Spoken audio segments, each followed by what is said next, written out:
I want you to think about something that happened in one room, in one city, over 14 weeks and 5 days. Not a war room, not a battlefield command center, not even a particularly remarkable building. A conference room in Berlin in the winter of 1884. And in that room, while you slept, while your great-great-grandmother tended her fields, while your great-great-grandfather tracked animals through forests that had been his family's for 10 generations, while children played in the dust outside villages that had existed since before the Roman Empire, men in expensive suits sat around a table covered in maps, and they divided the world. Not their world, yours.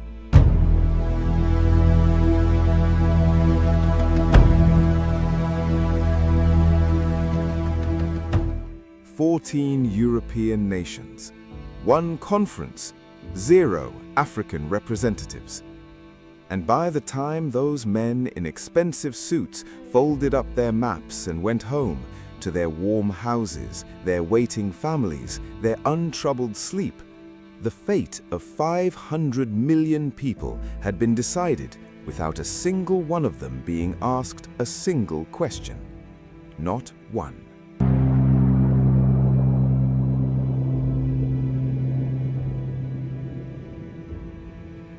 This is the story of the Berlin Conference, of the Scramble for Africa, of the most audacious, most consequential, most deliberately forgotten act of organized theft in the history of human civilization. But I want to be precise about what I mean by theft, because I'm not talking about the theft of land alone, though that happened on a scale so enormous it strains comprehension. I'm talking about the theft of futures, of possibilities, of the trajectories that hundreds of millions of human lives would have taken if that conference had never happened. I'm talking about the theft of what Africa was becoming. Because here is what the comfortable version of this history leaves out. Africa in 1884 was not a dark continent waiting to be civilized. It was a continent of kingdoms and trade routes and sophisticated governance and accumulated wisdom and extraordinary diversity and genuine progress. A continent in the middle of its own story, writing its own next chapter. And then, 14 men in Berlin picked up their pencils and rewrote it for them. My name is Al-Kebulan, and today we are going to tell the complete story of how a continent was stolen, from the greed that drove it, to the resistance that rose against it, to the shadow it casts over everything happening in Africa today. This is not comfortable history, but it is necessary history. And it begins, like all the most consequential things in history, not with a battle, not with an army, not with a declaration of war. It begins with a king who wanted a cake.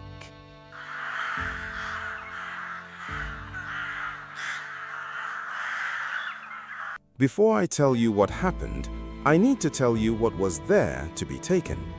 Because the narrative that justified the scramble for Africa, the narrative that made it possible for educated, Christian, self-described civilized men to sit in a room and divide someone else's continent without the slightest apparent discomfort, depended entirely on a single foundational lie. The lie that Africa had nothing. No governance, no history, no civilization worth the name, no trajectory worth respecting. Just vast, empty, resource-rich land inhabited by primitive peoples who would benefit enormously by the introduction of European order. That was the lie, and it was necessary, absolutely necessary, because without it, what happened at Berlin and in the decades that followed would have been transparently, undeniably, indefensibly what it actually was: crime. So let me tell you what was actually there. In West Africa, the Ashanti Empire, centered in what is today Ghana, had been a sophisticated political and military power for 2 centuries. Its capital, Kumasi, was a city of boulevards and markets and legal institutions and architecture that genuinely impressed the European visitors who saw it. The Ashanti had an army that had defeated British forces multiple times. They had a legal system of remarkable complexity. They had trade networks that connected the African interior to the coast and beyond. They had art, particularly their gold work, of extraordinary beauty and technical sophistication. This was not a primitive people. This was a civilization. In East Africa, the Swahili coast had been a center of Indian Ocean trade for 1,000 years. Arab, Indian, Persian, and African merchants had been moving goods, gold, ivory, cloth, porcelain, across the Indian Ocean in both directions since before most European nations existed in their current form. The city-states of the coast, Mombasa, Malindi, Zanzibar, Kilwa, were wealthy, cosmopolitan, architecturally impressive urban centers with their own legal traditions, their own literary culture, their own complex political relationships. These were not primitive peoples. These were civilizations. In the Ethiopian highlands, a state that traced its royal lineage back to the biblical Solomon had been continuously governed with its own written language, its own literary tradition, its own sophisticated legal code, its own ancient Christian church for longer than most European nations had existed. When the Italians arrived with their rifles and their colonial ambitions, Emperor Menelik II did not send a confused chieftain to negotiate. He sent a letter to the Berlin Conference stating with remarkable clarity and dignity that Ethiopia would not be requiring their protection. He was ignored. He was not confused. In the Congo Basin, networks of kingdoms and chieftaincies had been managing the extraordinary complexity of one of the world's great river systems for centuries, trading, governing, maintaining relationships across vast distances through sophisticated diplomatic and commercial structures. In northern Nigeria, the Sokoto Caliphate, one of the largest states in Africa, had been governing a population of millions through a system of Islamic law and administration that was organized, literate, and deeply functional. I am telling you all of this because I need you to understand the scale of what was destroyed, because you cannot understand the magnitude of the theft unless you first understand the magnitude of what was stolen. Africa in 1880 was not empty. Africa in 1880 was not primitive. Africa in 1880 was a continent of extraordinary diversity and complexity, of states and empires and city-states and trade networks and philosophical traditions and artistic achievements and accumulated knowledge that was in the middle of its own history. And then Europe arrived. Not for the first time.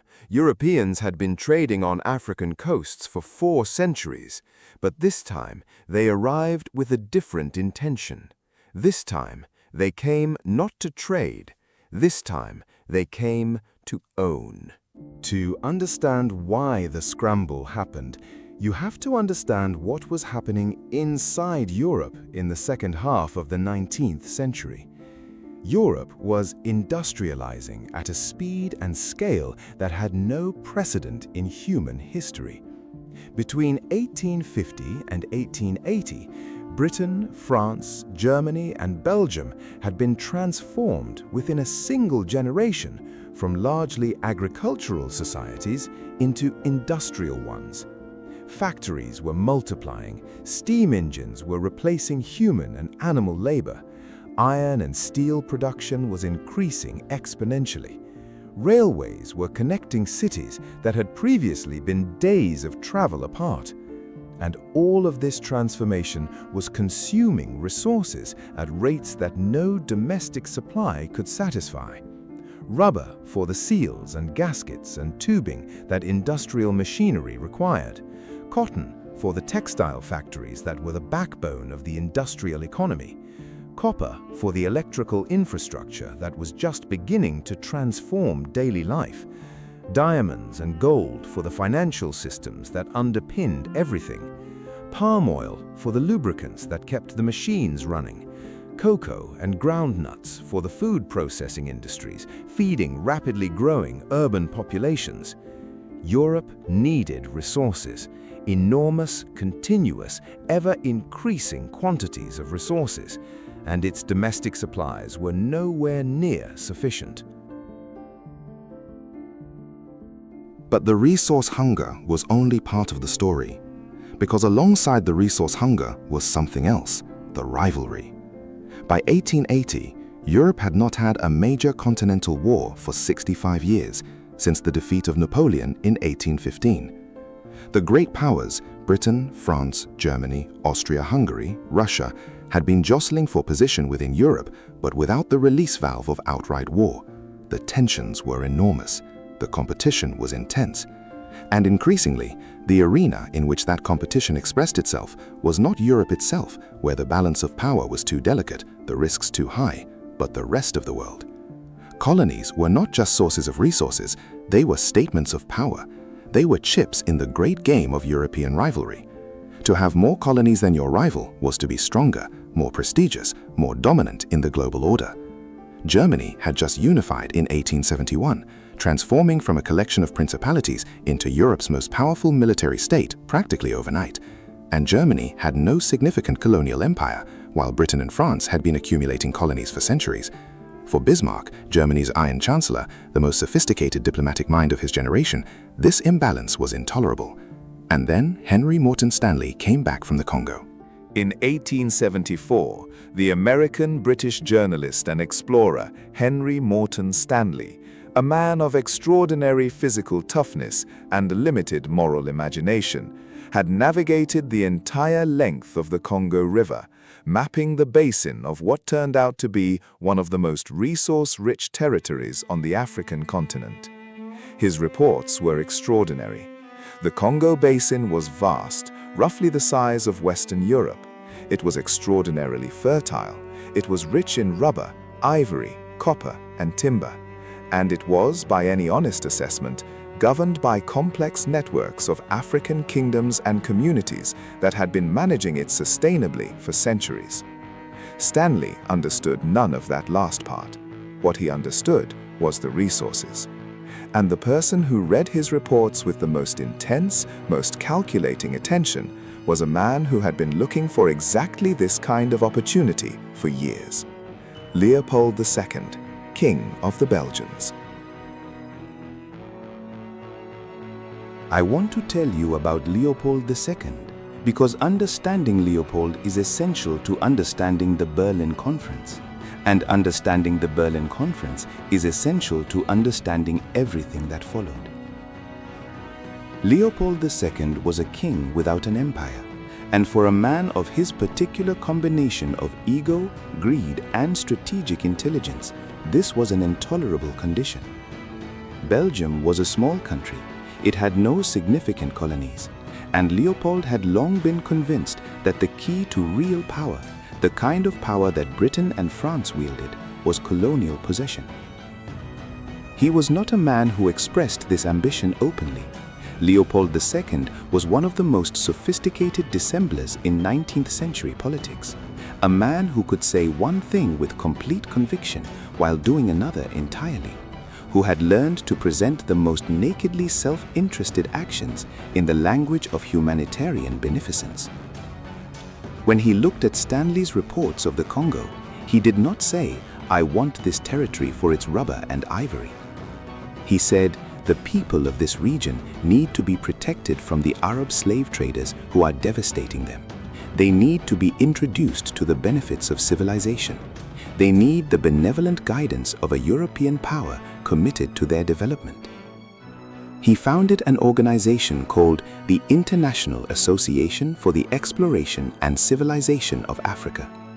The name itself was a masterpiece of misdirection. It sounded philanthropic. It sounded disinterested. It sounded like exactly the kind of thing a genuinely concerned king of a small, innocent country might create. It was a vehicle for personal colonial acquisition. And Bismarck, watching all of this, saw his opportunity. The competing European powers were creating conflict over African territories. France and Britain were clashing in West Africa. Portugal and Britain were clashing in East Africa. Leopold and France were clashing in the Congo basin. If these rivalries were allowed to develop without regulation, they could produce a European war that nobody wanted. Bismarck proposed a conference in Berlin to establish rules for the partition of Africa, to prevent conflicts between European powers, to establish principles for legitimate colonial occupation, and to regulate the commerce of the Congo and Niger rivers. That was the stated purpose. The actual purpose was to legalize, systematize, and accelerate the process by which Europe was dividing Africa among itself. And in November 1884, the conference convened. I want you to close your eyes for a moment and imagine the room. A large, well-appointed conference hall in the German Foreign Office in Berlin. The walls hung with maps of Africa. Not detailed maps, because most of the interior of the continent was still essentially unknown to the Europeans who were dividing it, but maps nonetheless, representing in the confident cartographic conventions of 19th century European geography, a continent that the people drawing the lines had mostly never visited. Around the table, representatives of 14 nations and one non-African state. Britain, the world's preeminent colonial power, already holding Egypt, various West African territories, and the Cape Colony in South Africa. France, with Algeria, and growing ambitions across West and Central Africa. Germany, newly powerful and hungry for its share. Portugal, clinging to its ancient claims on Angola and Mozambique. Belgium, represented by Leopold's agents, pushing for recognition of Leopold's personal claim to the Congo. And others, Austria-Hungary, Denmark, the Netherlands, Russia, Spain, Sweden, Norway, the Ottoman Empire, and the United States. Who was not in the room? Any African. Not one. Not a single representative of the 500 million people whose continent was being discussed. Not a chief, not a king, not an elder, not a trader, not a farmer, not a soldier, not a scholar. The Sultan of Zanzibar, whose territory was one of the principal subjects of discussion, had actually requested to attend. He was told no. He was not told gently. He was not told with any apparent awareness of the irony of excluding the people whose land you are dividing from the conference at which you are dividing it. He was simply told no.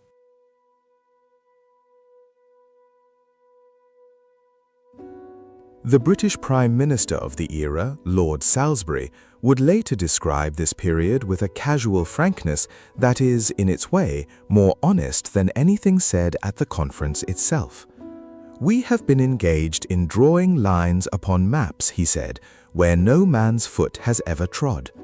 We have been giving away mountains and rivers and lakes to each other, only hindered by the small impediment that we never knew exactly where the mountains and rivers and lakes were." He said this as if it were amusing. He did not appear to notice, or did not care, that the mountains and rivers and lakes he was giving away to other Europeans belonged to people who had lived beside them and depended on them for generations beyond counting. The French Prime Minister, Jules Ferry, was equally candid about the purpose of the exercise. The higher races, he declared to the French Parliament, have a duty toward the inferior races. They have a duty to civilize them. This is the language that accompanied the Berlin Conference. This is the intellectual framework within which it operated. The idea, stated openly, without embarrassment, in the parliaments of democratic nations, that African people were an inferior species, that they were, in the words of one British colonial official, helpless children, that taking their countries from them was not crime but charity. I want you to sit with that for a moment. not as historical curiosity, as what it actually was, a lie, deliberately constructed and systematically propagated to justify a crime of extraordinary magnitude. The Berlin Conference lasted 14 weeks and 5 days, from November 15, 1884 to February 26, 1885. Its formal outcome was a document called the General Act of the Berlin Conference. The General Act established several principles that would govern the subsequent colonization of Africa. First, the principle of effective occupation. Any European power that wanted to claim African territory had to actually occupy it with troops and establish a functioning administration. Simply declaring a claim was no longer sufficient. You had to be there with soldiers, with administrative structures, with the visible apparatus of colonial control. This sounds, on its surface, like a reasonable constraint. What it actually did was trigger a race, a scramble. Because if effective occupation was the criterion, then every European power needed to get its troops into Africa as quickly as possible, before its rivals could claim the territory it wanted. The starting gun of the Scramble for Africa was fired, paradoxically, by the agreement that was supposed to regulate it. Second, the Niger and Congo rivers were declared open to free navigation by all signatory powers. This sounds like a commercial provision. What it actually meant was that the river systems that served as the primary arteries of African interior trade, systems that African traders and communities had been using for centuries, were now legally declared to be European commercial infrastructure. Third, the conference confirmed Leopold's personal claim to the Congo Basin as the Congo Free State, not Belgian territory, Leopold's personal property, an entire territory roughly the size of Western Europe with a population of millions declared to be the private possession of one man. And fourth, the conference included provisions against the slave trade, which was presented as evidence of the humanitarian motivations behind the entire enterprise. Look, the General Act essentially said, we are committed to ending slavery. We are the civilizing force in the story. The men who signed that provision were at that same moment establishing the legal framework for a system of forced labor, land seizure, and economic exploitation that would, in its practical reality, be indistinguishable from slavery in the lives of millions of Africans for the next 70 years. The hypocrisy was not incidental, it was structural. The British Prime Minister described drawing lines on maps. Let me tell you what some of those lines looked like in practice. The Gambia River had been a British trading post for generations. The surrounding territory had been claimed by France as part of the new colony of Senegal. The French, reasonably enough, proposed to the British, "Give us the Gambia River and we will give you the much larger and richer Ivory Coast in exchange." The British Parliament refused. They kept the Gambia. The result was a country which still exists today that is 300 miles long and never more than 30 miles wide, entirely surrounded by Senegal on 3 sides and the Atlantic Ocean on the 4th. The people who live there are the same people as those in Senegal. They speak related languages, they share cultural traditions that predate any European presence in the region. But they are divided by a line drawn by men who, in Lord Salisbury's own words, never knew exactly where the mountains and rivers were. That line is still there. The Berlin Conference ended in February 1885. What followed was one of the most rapid and violent territorial expansions in human history. Within 15 years, by 1900, over 90% of the African continent was under formal European colonial rule. In 1880, that figure had been perhaps 10%, mostly confined to coastal trading posts and a few specific territories like Algeria, Egypt, and the Cape Colony. In the space of 15 years, a continent was occupied. Think about what that means in practical terms. To establish colonial control over a territory, you need to defeat or neutralize whatever political authorities currently govern it. You need to establish military garrisons capable of suppressing resistance. You need to create an administrative apparatus capable of collecting taxes, managing labor, and enforcing the regulations that make colonial extraction economically viable. All of this requires defeating people, killing people, destroying the political structures that organize their lives, breaking the resistance of anyone who objects to having their territory claimed, their authority replaced, their freedom eliminated. The men who went to Berlin spoke about civilization and humanitarianism and the benefits of European governance. The men who actually went to Africa went with rifles and machine guns and artillery, and they used them.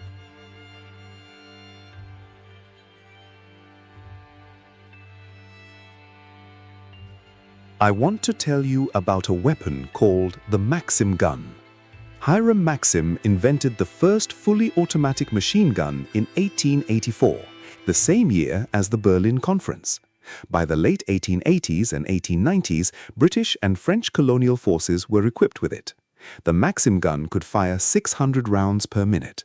The African armies defending their territories against colonial invasion were, in almost every case, armed with spears, arrows, and at best, older generation firearms obtained through trade. The technological gap between the colonizing forces and the colonized was not a matter of strategy or courage or military intelligence. It was a matter of industrial capacity. European industrialization had produced weapons technology that made armed resistance nearly suicidal. The journalist Hilaire Belloc, writing about this period with appalling cheerfulness, put it in a couplet that captures the era's attitude perfectly. Whatever happens, we have got the Maxim gun and they have not. This was the civilization being offered to Africa. The British conquest of the Sudan in 1898, the Battle of Omdurman, provides one of the most precise illustrations of what the scramble looked like in military terms. On one side, a British-Egyptian force under General Kitchener, equipped with Maxim guns, modern artillery and rifles. On the other side, the Sudanese Mahdist forces, brave, disciplined, fighting for their own country with genuine ferocity and tactical intelligence. The battle lasted approximately 5 hours. The British-Egyptian force lost 48 men. The Sudanese Mahdist forces lost approximately 11,000. 11,000 men died in 5 hours. The young Winston Churchill was present as a cavalry officer. He described the slaughter with the careful clinical distance of a man who understood he was witnessing something that resisted comfortable justification. The victory at Omdurman, he wrote later, was disgraced by the inhuman slaughter of the wounded, and Lord Kitchener was responsible for this. The same Winston Churchill, who in 1906 as a junior minister would send a cable to Kenya asking, "Surely it cannot be necessary to go on killing these defenseless people on such an enormous scale." His intervention had no effect. I have to tell you about the Congo. Not because it was the worst single expression of what colonialism did to Africa, though it was, arguably, precisely that, but because the Congo Free State is the place where the masks slipped most completely, where the language of civilization and humanitarianism was stripped away most brutally, leaving the naked reality of what the scramble was actually about. Leopold II's Congo Free State was established in 1885, confirmed by the Berlin Conference and governed by Leopold personally, not as a Belgian colony but as his private property, until 1908, when international outrage finally forced him to transfer it to the Belgian government. For 23 years, Leopold governed the Congo Basin, an area roughly the size of Western Europe with a population of millions, as a personal resource extraction operation. The primary resource was rubber. In the 1990s, the global demand for rubber was exploding. Bicycle tires, automobile tires, industrial machinery all required rubber, and the Congo Basin was full of wild rubber vines. Gathering rubber from those vines required enormous quantities of human labor that needed to be incentivized, organized, and managed. Leopold's management system was simple. Every adult male in the Congo was required to deliver a quota of rubber each month. If the quota was not met, the consequences were enforced by Leopold's private army, the Force Publique, a force of African soldiers under white Belgian officers, equipped with modern rifles and operating under a system of incentives that produced results of extraordinary horror. The Force Publique's soldiers were required to account for every bullet fired. Bullets cost money, and Leopold was not a man who tolerated unnecessary expense. To prove that bullets were not being wasted, not being used for hunting or personal purposes, soldiers were required to produce a severed human hand for each bullet expended. A hand for a bullet. If a soldier fired and missed, or fired for unauthorized reasons, he had to produce a hand from somewhere else, the hands of the living. The result was a system of systematic mutilation of men, women, and children that sent shockwaves through the international community when the evidence finally reached Europe and America in the early 1900s. Baskets of severed hands became the symbol of the Congo Free State. Photographs of Congolese men and women and children holding up the stumps of their arms became some of the first truly viral images in the era of modern photojournalism, images that circulated across Britain, the United States, France, and Belgium, forcing a public confrontation with the reality of what was happening in a territory that its ruler had described as a humanitarian mission. E.D. Morel, a British shipping clerk who pieced together the evidence from shipping records, noticing that the ships going to the Congo carried only weapons and ammunition, while the ships coming back carried rubber and ivory, meaning that there was no legitimate trade happening, only extraction, became one of the first people to build a systematic public case against Leopold's system. Roger Casement, the British consul in the Congo, traveled through the territory and produced a report to the British Foreign Office that described in precise and horrifying detail what he had witnessed: depopulated villages, mutilated survivors, a territory that had been transformed into something that more closely resembled a death camp than a colony.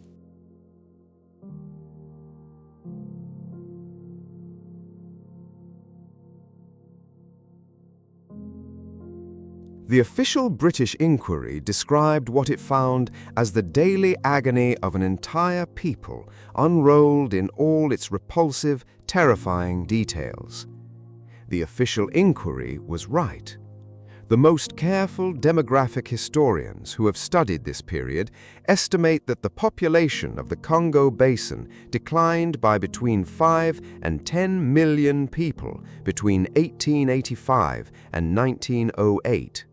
Let me say that again, between 5 and 10 million people in 23 years. From a combination of murder, mutilation, starvation, disease accelerated by the destruction of food production capacity, and the sheer terror of living under a system in which your quota of rubber was more important to the governing authority than your life. This is what King Leopold called civilization. This is what the Berlin Conference made possible. This is what the Scramble for Africa was actually about. The Congo was the extreme case, the most naked, the most brutal, the most undeniable expression of what colonial rule meant for African people. But it was not an isolated aberration. It was an intensification of a system that, in its fundamental logic, operated the same way across the entire continent. In British Kenya, in French West Africa, in German Southwest Africa, in Portuguese Mozambique and Angola. The machinery of colonial control had several interlocking components that worked together to extract wealth from Africa while making resistance as costly as possible. The first component was land seizure. In Kenya, by 1915, just 15 years after the British began establishing their East African colony, approximately 4 million acres of the best agricultural land had been transferred to British ownership. 4 million acres at a purchase price of essentially nothing that had belonged to African communities, primarily the Kikuyu and the Maasai, for generations beyond counting. The African families who had farmed that land for generations did not simply disappear. They remained on what had been their land, but now as laborers, working for the white settlers who had been given their fields by a colonial government that had no legitimate authority to give them. The second component was taxation.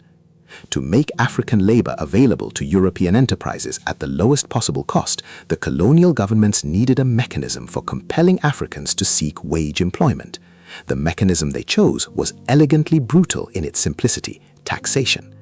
Africans were required to pay taxes in cash, but most African communities operated within subsistence agricultural economies that had no cash component whatsoever. The only way for an African person to obtain the cash required to pay their taxes was to work for a European employer, on the mines, on the plantations, on the construction gangs building the railways. The railways, incidentally, were built entirely by African forced labor.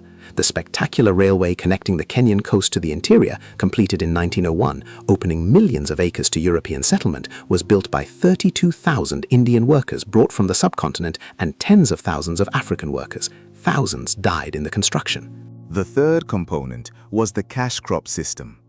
Across West Africa, colonial governments compelled African farmers to switch from growing food for their communities to growing cash crops, cocoa, groundnuts, palm oil, cotton, for export to European markets. The prices paid for these crops were set by colonial buying companies, operating as cartels, at deliberately suppressed levels that ensured maximum profit for European businesses and minimum return for African farmers. In Ghana, then the Gold Coast, African farmers became the world's largest producers of cocoa. The chocolate that filled European sweet shops and enriched European confectionery companies was grown by Ghanaian farmers who had no say in the price paid for their product, no say in the price of the goods they imported in return, and no access to the financial systems, the banks, the credit markets, that might have allowed them to capture more of the value they were creating. The Ghanaian historian Professor Adwa put it plainly: the farmers were being cheated. The prices paid for cocoa bore no relationship to the prices charged for imported goods. The colonial economy was designed not to develop Africa, but to extract from it. In Portuguese Mozambique, African farmers were compelled to grow cotton and to sell it at prices fixed by the colonial government at levels so low that the farmers themselves described cotton as the mother of poverty. The raw cotton was shipped to textile factories in Portugal, transformed into cloth, and shipped back to Mozambique for Africans to buy. Every stage of the value chain was captured by Portuguese interests. The African farmer who grew the cotton could not afford to buy the shirt made from it. And the fourth component was division. Because no colonial system, however militarily powerful, can govern a population of millions with a few thousand soldiers and administrators. The arithmetic simply doesn't work. What makes colonial rule economically viable is not military force alone. It is the management of the governed population's internal relationships, so that the colonized people are made to expend their energy fighting each other rather than uniting against the colonizers. This was called indirect rule in the British system. The idea was elegant in its cynicism. Rather than replacing existing African governance structures entirely, the British would rule through them. Local kings and chiefs and emirs would remain in place, but would govern on behalf of the British, would collect taxes for the British, would maintain the peace that made British commercial activity possible. The kings and chiefs who accepted this arrangement got to keep their titles, their privileges, their palaces, their personal power. The price they paid was their independence. The people under them got the same rules and the same taxes, but now without even the protection that traditional governance had provided, because their leaders had been co-opted into the colonial system. And the colonial administrators were very careful about which chiefs they empowered and which they did not. They elevated the leaders of some communities while diminishing others. They recognized some ethnic groups as loyal and others as hostile. They drew administrative boundaries that split some communities and merged others. In Rwanda, the Belgian colonial administration took an existing social distinction between Hutu and Tutsi and institutionalized it in a way that gave it a rigidity, an official status, and a racial character that it had never previously possessed. They issued identity cards that classified every Rwanda as Hutu, Tutsi, or Twa. They gave political power disproportionately to the Tutsi minority. The seeds planted by Belgian colonial divide and rule policy in Rwanda germinated for decades. They flowered with catastrophic violence in 1994. The Berlin Conference did not cause the Rwandan genocide, but the system it inaugurated created the conditions without which it could not have happened. I need to tell you about the resistance, because this story, the story of the Scramble for Africa, is not only a story about what was done to African people. It is also a story about how African people responded to what was done to them. And the response across the continent from the moment the first colonial soldiers crossed the first African border was resistance. not silence, not passive suffering, not the helpless victimhood that the colonial narrative required Africans to perform. Resistance. In Ethiopia, Menelik II had been watching the European powers carve up the continent with the careful attention of a man who understood exactly what was happening and was determined that it would not happen to him. He was not waiting for the Europeans to come. He was preparing.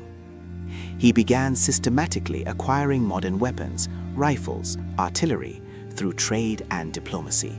He built an army. He trained it. He developed a detailed understanding of European military tactics, and when the Italians, who had been given Ethiopia's neighbor Eritrea at Berlin and who had signed a treaty with Menelik that they claimed gave them a protectorate over Ethiopia, sent an army across the border in 1895, Menelik was ready. The Battle of Adwa, fought on March 1, 1896, was one of the most decisive military engagements in African history. Ethiopian forces, approximately 100,000 soldiers under Menelik's command, engaged the Italian army of approximately 17,000 in the mountainous terrain of northern Ethiopia. The Italians expected what every previous European colonial campaign in Africa had produced, a battle in which superior firepower overwhelmed African resistance. What they got was the most decisive defeat of a European colonial army by an African force in the entire history of the Scramble. Italian casualties, approximately 7,000 dead, 1,500 wounded, 3,000 captured. The Italian commander was killed. The entire Italian force was shattered. Ethiopian casualties were also significant, but Menelik had won, absolutely and completely. Italy was forced to recognize Ethiopian sovereignty in the subsequent peace treaty. Menelik's victory ensured that Ethiopia would be the only African state, along with Liberia, never to be colonized during the Scramble. And the reverberations of Adwa went far beyond the military. For Africans across the continent and for the African diaspora in the Americas and the Caribbean, Adwa was proof that European colonial armies were not invincible, that African armies, properly equipped and properly led, could fight and win, that the story the colonizers told about African inferiority was a lie. In West Africa, Samori Toure spent 16 years from 1882 to 1898 fighting the French colonial advance with a combination of military skill, diplomatic intelligence, and strategic flexibility that earned the genuine respect of his French opponents. Samori was not a traditional chief defending a fixed territory. He was a military and political entrepreneur, a man who had built his own empire through conquest and trade, and who understood from the beginning of his encounters with the French what they were actually after. He fought them, negotiated with them, bought time through diplomacy, relocated his state when necessary, and fought again. He was eventually captured in 1898, not defeated in battle, but captured through betrayal, and died in French captivity in 1900. But his 16-year resistance had cost France enormous resources and demonstrated again that African resistance to colonial invasion was never merely symbolic or hopeless. In Ghana, when the British governor Sir Frederick Hodgson made the catastrophic blunder of demanding possession of the sacred golden stool of the Ashanti, the spiritual symbol of Ashanti nationhood, an object so sacred that not even the Ashanti king was permitted to sit on it, and then threatened to sit on it himself, the response was immediate.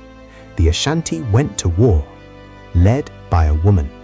Ya Asantewa, the queen mother of Ejisu, is one of the great unsung figures of African resistance history. When the Ashanti male chiefs hesitated before Hodgson's outrageous demand, Ya Asantewa stood up in the council and said words that have echoed through Ghanaian history for over a century. If you, the men of Ashanti, will not go forward, then we will. We, the women, will. I shall call upon my fellow women. We will fight the white men. We will fight till the last of us falls in the battlefields. The Ashanti War of 1900 that followed besieged the British garrison at Kumasi for months, forced the governor and his wife to flee to the coast, and cost the British significant casualties before it was finally suppressed. The British, recognizing that they had blundered catastrophically, quietly annexed the Ashanti Kingdom a year later, but never found the golden stool. It had been hidden. It was not recovered in 1920, long after the war was over. Ya Asantewaa was captured and exiled to the Seychelles, where she died in 1921. The golden stool she fought to protect is still in Ghana. She won. In German Southwest Africa, today's Namibia, the Herero and Nama peoples rose in revolt against German colonial rule in 1904. Their uprising was met with an extermination campaign that historians now recognize as the first genocide of the 20th century. General Lothar von Trotha issued what became known as the Vernichtungsbefehl, the extermination order, declaring that every Herero man, woman, and child found within German territory would be shot. Those who fled into the Omaheki Desert were driven there deliberately, with German forces sealing the waterholes. Of the approximately 80,000 Herero people who existed before the uprising, approximately 65,000, 80%, were dead by 1908. Of the Nama people, approximately half were killed. Germany formally recognized this as genocide in 2021, 117 years after the extermination campaign began. By 1918, with the First World War over, the colonial systems of Africa were more firmly entrenched than they had ever been. The military resistance had been largely suppressed, not because African people had stopped resisting, but because the technological gap in weaponry made sustained armed resistance suicidal. The political structures of African governance had been systematically dismantled and replaced with colonial administrative frameworks, and the economies of the continent had been reorganized from the ground up around a single purpose, the extraction of wealth for European benefit. Let me tell you what this looked like in practice. In Senegal, groundnuts, peanuts, became the dominant cash crop under French colonial management. The Senegalese farmers who grew them could earn cash from their sale. This sounds on the surface like economic development. What it actually meant was that more and more agricultural land was devoted to groundnuts and less to food crops, creating a dangerous dependency on a single export commodity whose price was set by French buying companies in markets the Senegalese farmers had no access to. When the global depression hit in 1929 and commodity prices collapsed, the Senegalese farmers, who had been encouraged, compelled in many cases, to switch from subsistence agriculture to cash crop production, found themselves with crops worth a fraction of their previous value and inadequate food production to feed their families. The economic crisis that resulted was not the product of African failure. It was the direct consequence of a colonial system that had made African livelihoods dependent on European commodity markets. In the Gold Coast, the situation was similar. Ghanaian farmers had become the world's largest producers of cocoa. They were extraordinarily good at it, skilled, hard-working, innovative. But the gains from their skill and labor were captured almost entirely by the colonial trading companies that bought their cocoa and sold it on global markets. The companies that bought Ghanaian cocoa banded together in buying cartels to artificially suppress the prices paid to farmers. The farmers had no alternative buyers. The colonial system had eliminated the independent African trading networks that had previously existed. They had no access to credit. The banks that operated in the Gold Coast were European institutions that did not lend to African farmers. They had no political representation. There were no Ghanaian voices in the colonial government that set trade policy. They produced the world's finest cocoa. They could not afford to buy chocolate. The mining economy of southern Africa was perhaps the most brutal expression of colonial economic extraction. In southern Rhodesia, today's Zimbabwe, gold and chrome and asbestos mines were worked by African labor under a system called chibaro. essentially forced labor, acquired through the same mechanism of taxation that operated everywhere in colonial Africa. The wages paid to African miners at the end of the period from 1904 to 1933 were lower in real terms than they had been at the start. In 3 decades of gold mining that produced 87 million pounds sterling in gold, the African miners whose labor extracted it watched their wages decline. 30,000 African workers died in southern Rhodesian mines between 1904 and 1933, mostly of disease caused by the appalling living conditions in the mine compounds, overcrowded, unsanitary, without adequate food or medical care. The gold they died extracting built British wealth. The compound where they died was demolished and replaced with a more efficient one. In South Africa, the systematic dispossession of African land, beginning with the Land Act of 1913, which restricted African land ownership to 13% of the country's territory, created a permanent labor surplus that depressed wages to near subsistence levels. The diamonds of Kimberley, the gold of the Witwatersrand, the farms of the Cape, all were worked by African labor operating under conditions of legal coercion, at wages kept low by deliberate policy, living in conditions that the employers were not legally required to make habitable. The wealth generated by this system built the South Africa that eventually became the richest economy on the African continent. It built it on African bones. I need to talk about something that most histories of the Scramble for Africa either skip over entirely or mention briefly as a logistical footnote. The First World War. Because the First World War was not a European war that Africa watched from a distance.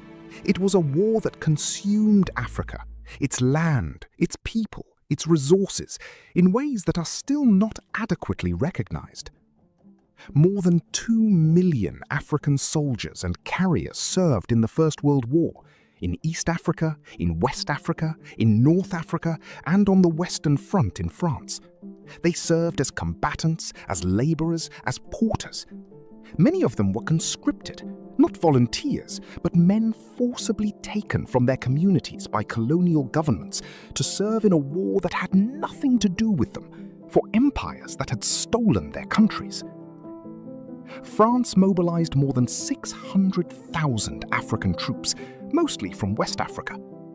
Over 30,000 of them died on the Western Front in France, in the trenches, in the mud, in the industrialized slaughter of Verdun and the Somme and Passchendaele. They died fighting for the liberty of France. The France that had conquered their countries with machine guns. The France that had conscripted them with threats and violence.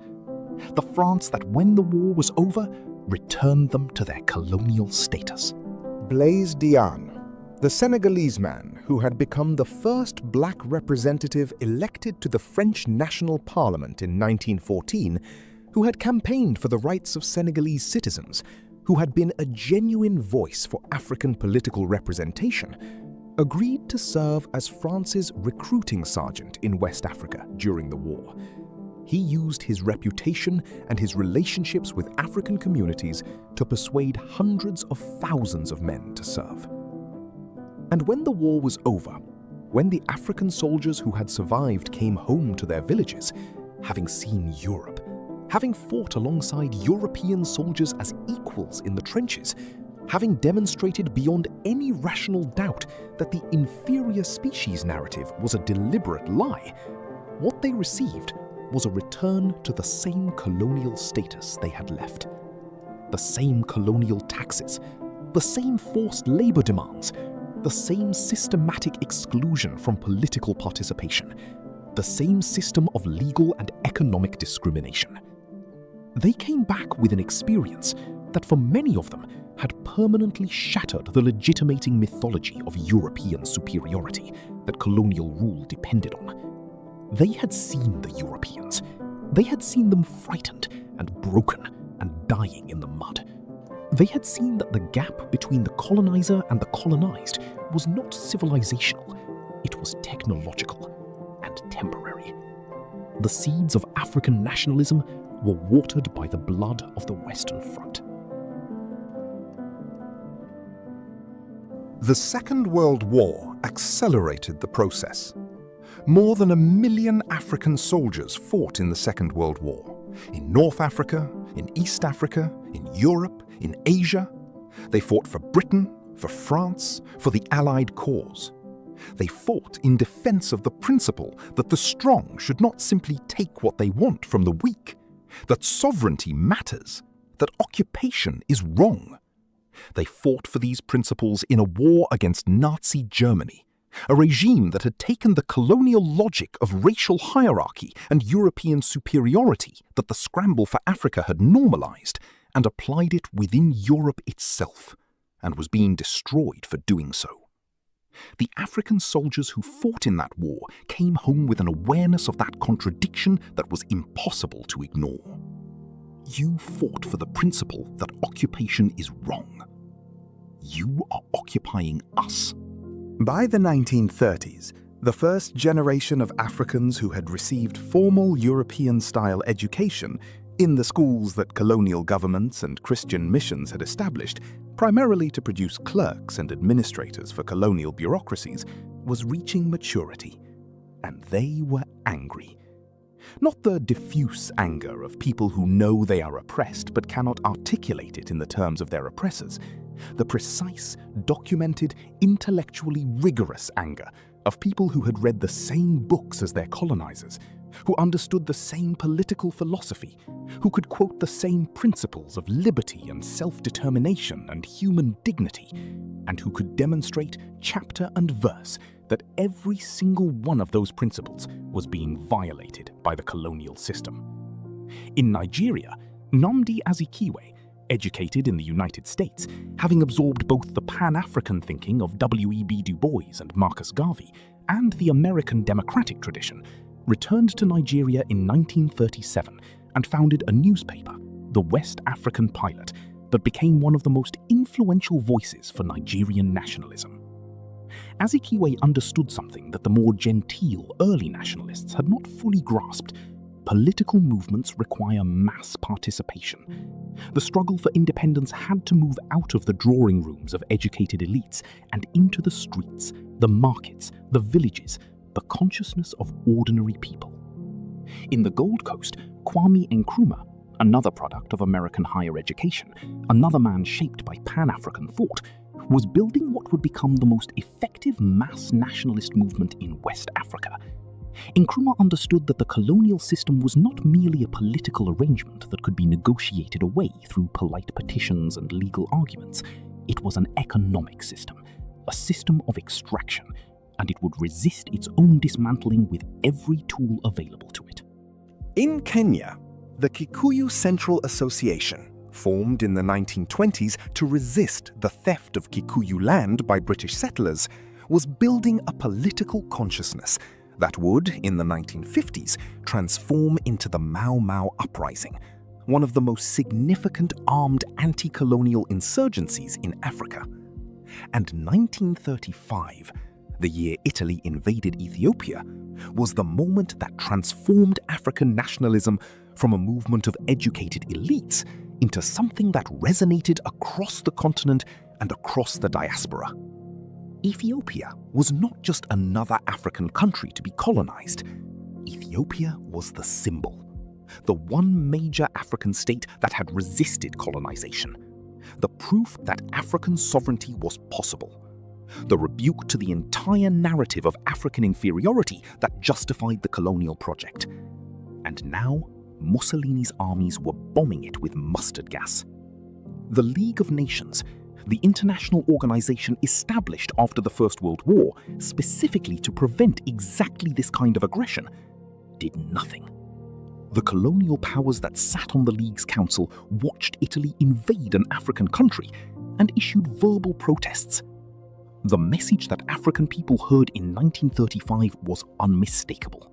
The international community does not consider African sovereignty worth defending. It was the same message that had been sent in 1884 in Berlin. But this time, there was a generation ready to hear it differently. Not as confirmation of African helplessness, as confirmation that African people would have to secure their own freedom. The modern African independence movement was born in the shock and fury of Ethiopia's invasion. By 1975, 90 years after the Berlin Conference, virtually every African country had achieved formal political independence. Ghana in 1957, Nigeria in 1960, Kenya in 1963, Zimbabwe in 1980, Namibia in 1990. South Africa's apartheid government fell in 1994. The flags went up, the national anthems were composed, the independence celebrations happened. And then the hard reality asserted itself. Because formal political independence is not the same thing as actual freedom from colonial economic structures. And the structures that the Scramble for Africa had built, the cash crop monocultures, the extractive mining economies, the administrative systems designed to benefit the metropole rather than the colony, the borders that divided peoples and created artificial states, the debt relationships between newly independent African governments and their former colonizers did not disappear when the flags changed. Let me tell you about borders. The borders that divide Africa today were drawn at Berlin and in the subsequent treaties of the Scramble era. They were drawn by people who had, in many cases, never been to Africa. They were drawn without reference to the ethnic, linguistic, cultural, and political geographies that had existed in Africa before European colonization. The result was a continent divided into 54 states, many of which contain within them communities that have no historical connection to each other, and some of which divide communities that have deep historical connections. The Somali people are divided between Somalia, Djibouti, Ethiopia, and Kenya. The Tuareg people are divided between Mali, Niger, Algeria, Libya, and Burkina Faso. The Bakongo people are divided between the Republic of Congo, the Democratic Republic of Congo, and Angola. These divisions create political problems that have no clean solutions. They create conflicts over resources and territory and political representation that trace directly back to the lines drawn by men who, in Lord Salisbury's words, never knew exactly where the mountains and rivers were. The conflicts in the Eastern Democratic Republic of Congo, one of the most resource-rich territories on the African continent and one of the most persistently violent conflict zones in the world, cannot be understood without understanding the colonial history that created the DRC, exploited its resources, and left it with governance structures designed for extraction rather than development. The political tensions in Nigeria, a country that contains over 250 ethnic groups governed by a federal system designed by British colonial administrators, cannot be understood without understanding why those 250 ethnic groups were put together in the first place, because the British found it administratively convenient. And the economic structures, the cash crop economies that colonial rule created, in which African countries grew commodities for export to European markets at prices set by those markets, with the value-added processing happening in European factories, did not simply transform themselves into diversified modern economies when independence was declared. They remained extractive economies.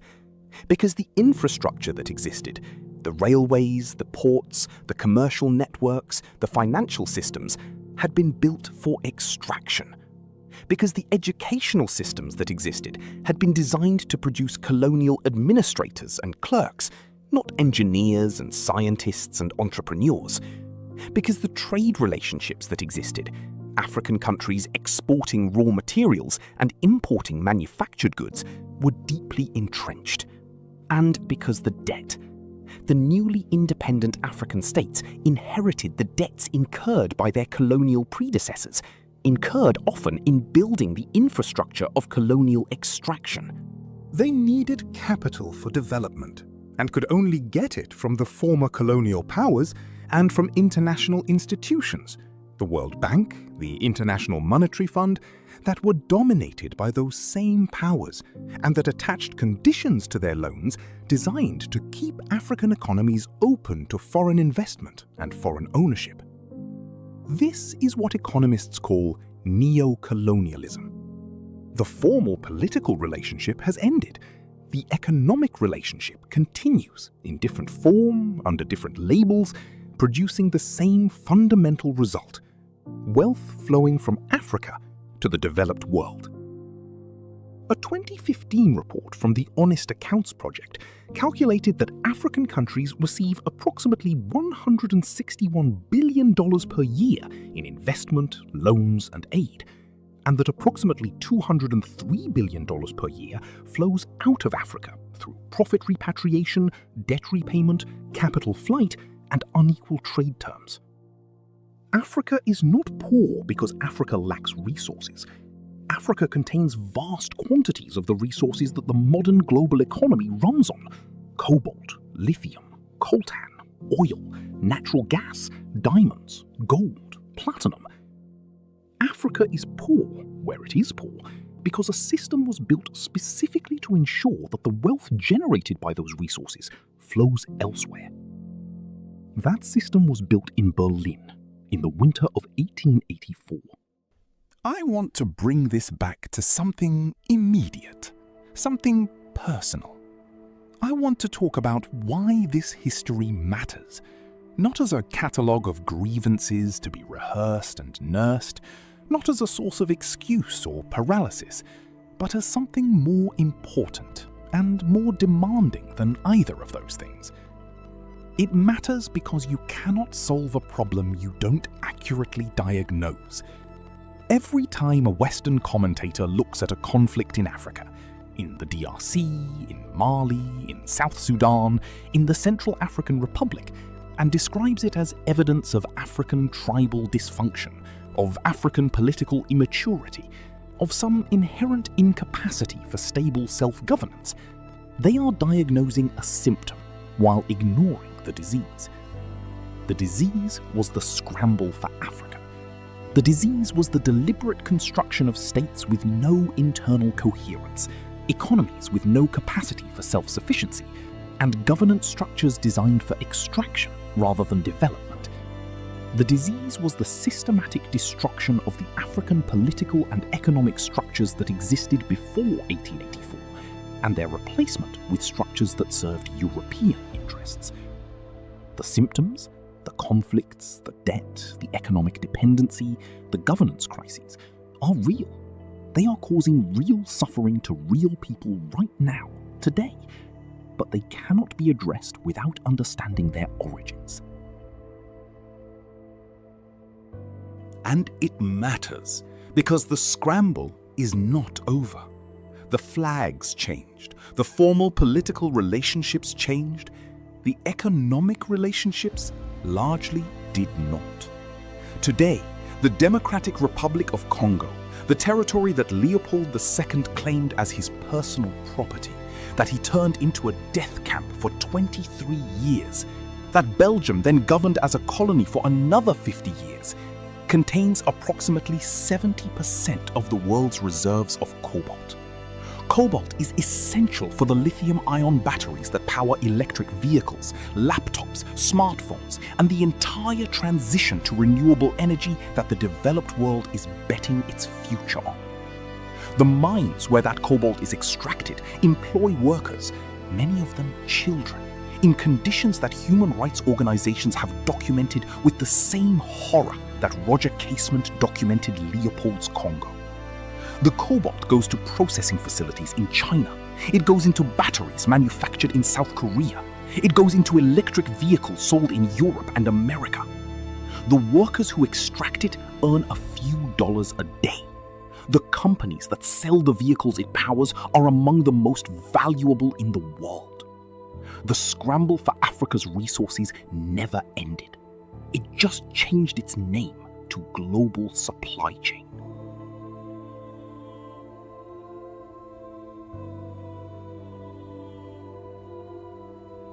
But I don't want to end this video in despair.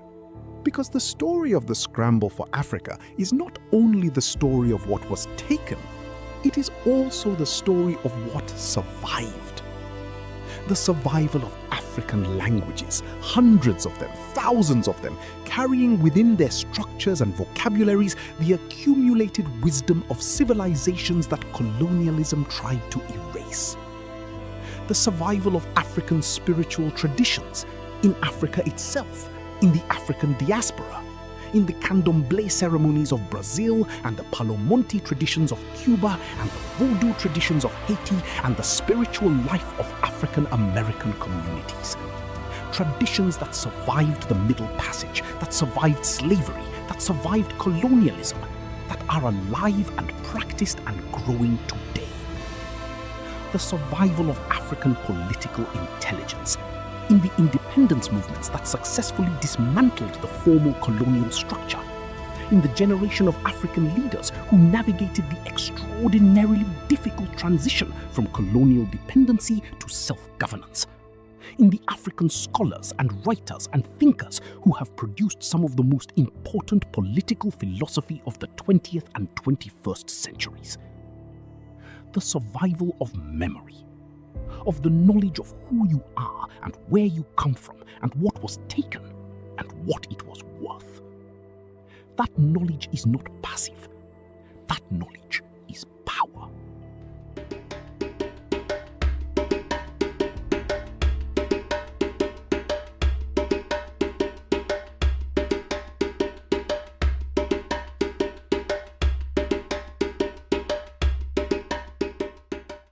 The Berlin Conference lasted 14 weeks and 5 days. The Scramble for Africa took a generation.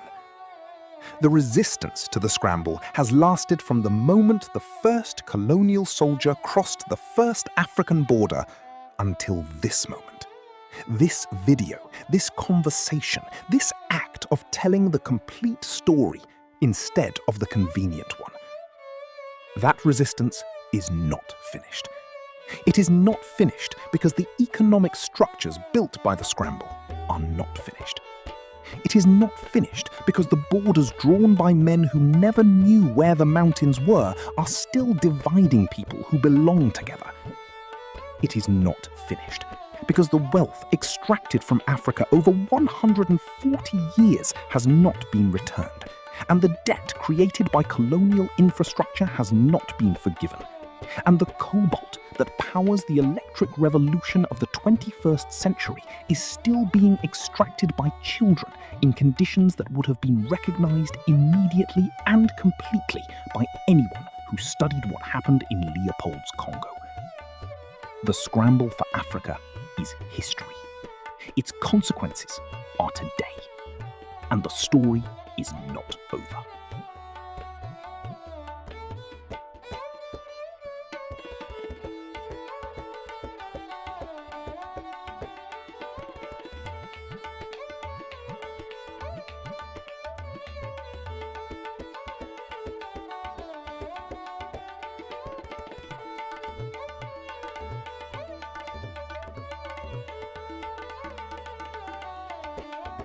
If this video changed something in how you understand the world, share it, because the first step toward justice is accurate knowledge, and accurate knowledge is what they have always tried most to prevent. Like, comment, and subscribe. New content drops weekly. None of it will be comfortable. All of it will be true.